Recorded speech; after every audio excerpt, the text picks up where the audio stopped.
Hello everybody and welcome or welcome back. Today you're going to learn how we make our blueberry smoochy body butter.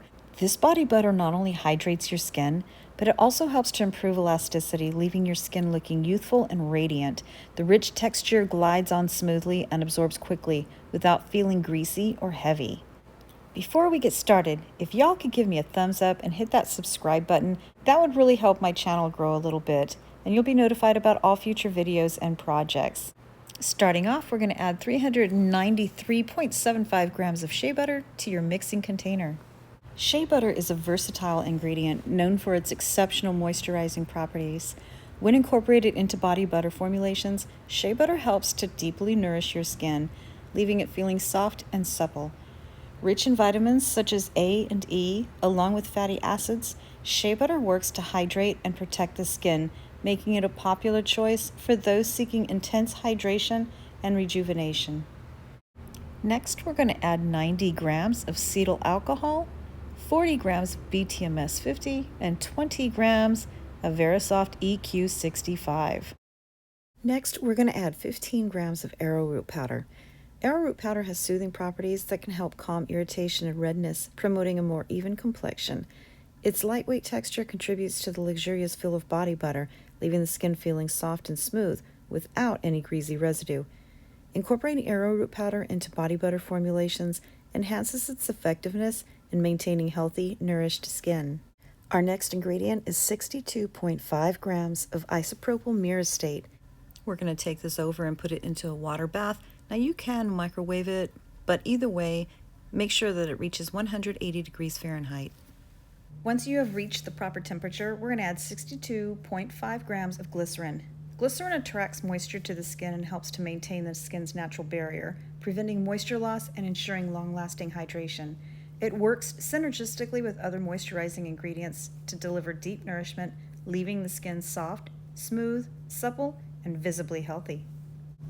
After you have the glycerin added, we're going to add 750 grams of distilled water that has also been heated to 180 degrees. Using an immersion blender set to high, we're going to mix this for 2 minutes.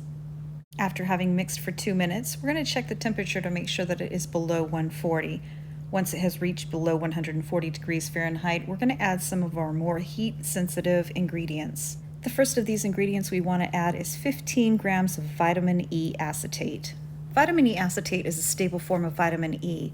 It protects the skin from free radical damage and can prevent premature aging.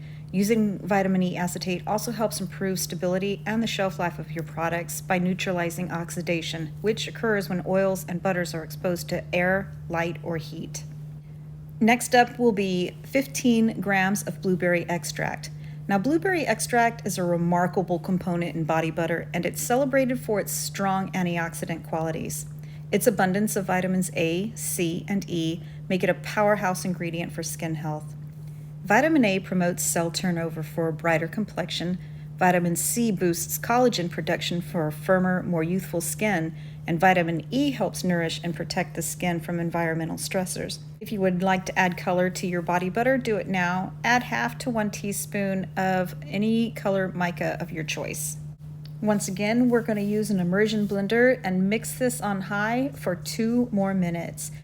Once everything's mixed up and blended real nice, we're going to add our final 2 ingredients. We're going to start with 20 grams of a fragrance oil. We are using Blueberry Thyme by Brambleberry. Then you're going to add 15 grams of Geogard 221 as your preservative. We're going to get the immersion blender out for the final time, and once again, we are going to mix this for 2 more minutes. Once everything is completely mixed, we're going to transfer it into a smaller container that has a pour spout, and we are going to fill our containers. We add 2.5 ounces to our small containers and 5 ounces to our regular containers. You're going to want to set these aside and let them cool off for several hours. What happens if you don't let them cool off is if you place the lids on, condensation tends to form on the lids of the containers, and it drops water into your product, which could lead to mold growing in your product. I hope you've learned a little something from this tutorial, and let me know if you make it how it turns out for you in the comments section below.